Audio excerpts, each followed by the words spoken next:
Imagine this. You're standing in front of 10 enemies, not with a gun, not with backup, just you. A master looks at you and asks one simple question. How many can you defeat? Most people answer the same way, all of them. The master shakes his head. No, you lose immediately. Why?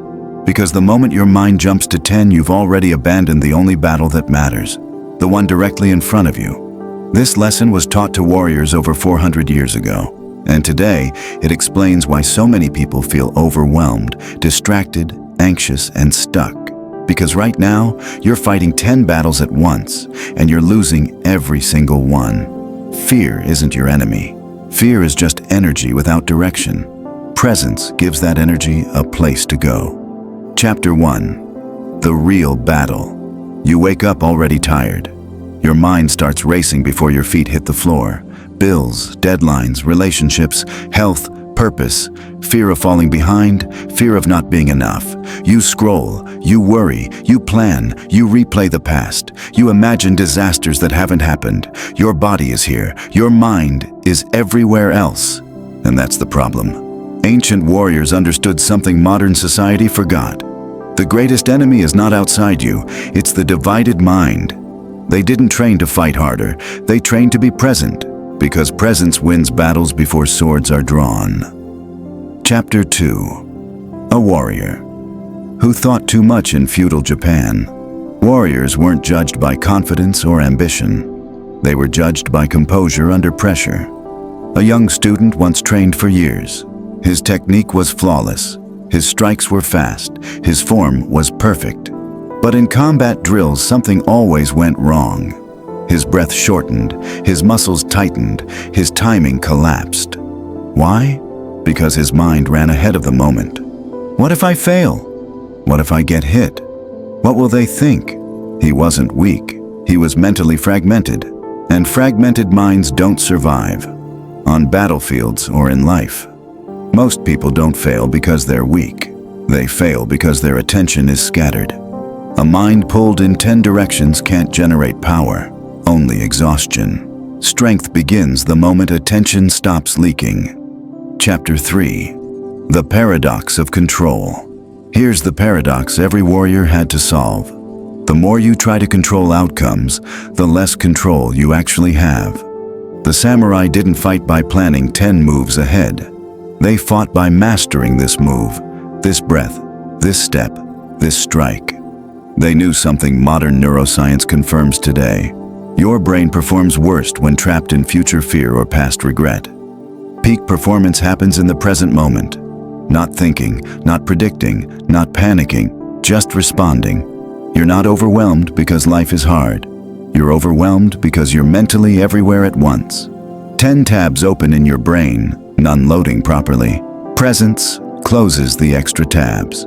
Chapter 4. Beginner's Mind, Why Humility Creates Power.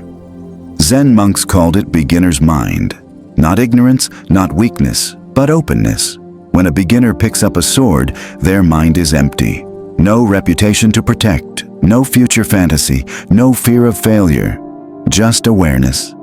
That emptiness makes them dangerous, because awareness reacts faster than thought. In life, the same rule applies. You lose clarity the moment you become obsessed with winning. You lose peace the moment you chase validation. You lose effectiveness the moment your mind leaves the present. Here's the uncomfortable truth most people never hear. Your anxiety is not proof that something is wrong with you. It's proof that your mind is living in the wrong time. When your mind lives in the past, it becomes regret. When it lives in the future, it becomes fear. Only when it lives here does it become powerful. Ancient warriors understood something modern society constantly violates. A divided mind is a vulnerable mind. That's why the samurai didn't train only with weapons. They trained with boredom, with repetition, with silence.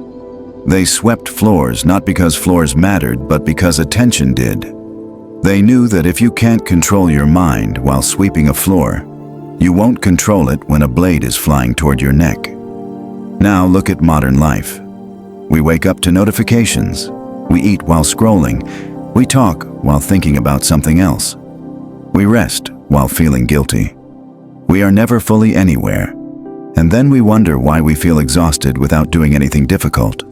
This constant mental fragmentation drains energy faster than hard work ever could.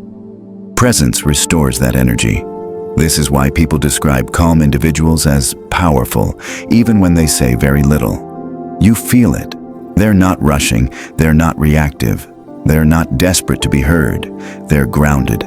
And grounded people are dangerous in the best way, because they can't be manipulated easily. A present mind doesn't panic under pressure. It doesn't chase approval. It doesn't crumble when plans collapse. It adapts. Stoic philosophers called this inner citadel, a mental fortress no external chaos can breach. Samurai called it immovable mind. Different cultures, same truth. The irony is this: the more society tells you to multitask, the more single-pointed you must become, because mastery in work, relationships, health, or purpose is never built by doing more. It's built by doing one thing fully, one conversation with full attention, one task without distraction, one moment without resistance. This is why presence feels rare today, and why it's becoming the ultimate competitive advantage. Chapter 5. Why presence feels uncomfortable. Most people avoid presence, not because it's hard, but because it's quiet. Silence exposes your insecurity, your impatience, your unresolved fear.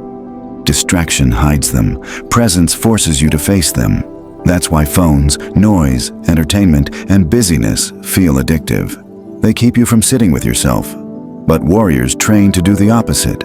They train to stay still inside chaos. A warrior doesn't rush. A warrior doesn't hesitate. He responds.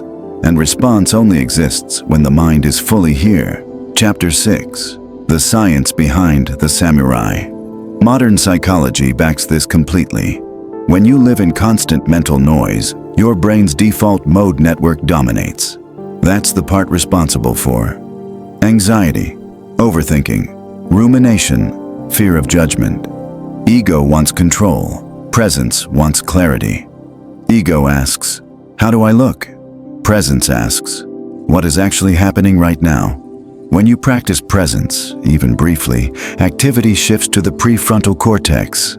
That's where focus, emotional regulation, decision-making, calm authority come from. In simple terms, presence turns fear off, awareness turns power on. The samurai didn't know MRI scans, but they understood the human mind better than most people today. Chapter 7. The most dangerous warrior. The most dangerous warrior was never the loudest, never the angriest, never the most aggressive. It was the one who didn't need to prove anything.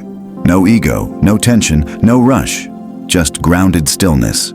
Because when your mind doesn't cling to outcome, you see reality clearly, and clarity always beats force.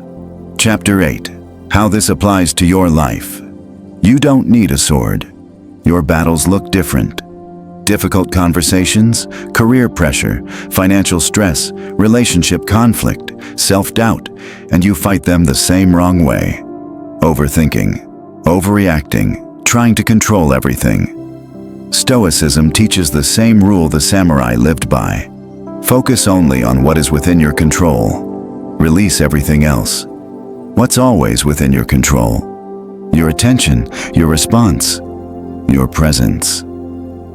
Chapter 9. The moment that changes everything. Here's the shift that changes lives. Stop asking, "How do I win?" Start asking, "How do I stay fully present right now?" Because when you're present, fear loses leverage. Ego loses urgency. Anxiety loses momentum. You don't freeze. You don't panic. You respond. And response is intelligence in motion. Chapter 10. The final realization. The greatest warriors eventually learned this. The ultimate victory is not defeating others. It's no longer being controlled by fear. When you're fully present, you don't need dominance. You don't need validation. You don't need to win every fight. You act from clarity, not compulsion. That's true strength. That's stoic power. Every moment is training, waiting in traffic, having a difficult conversation, facing uncertainty.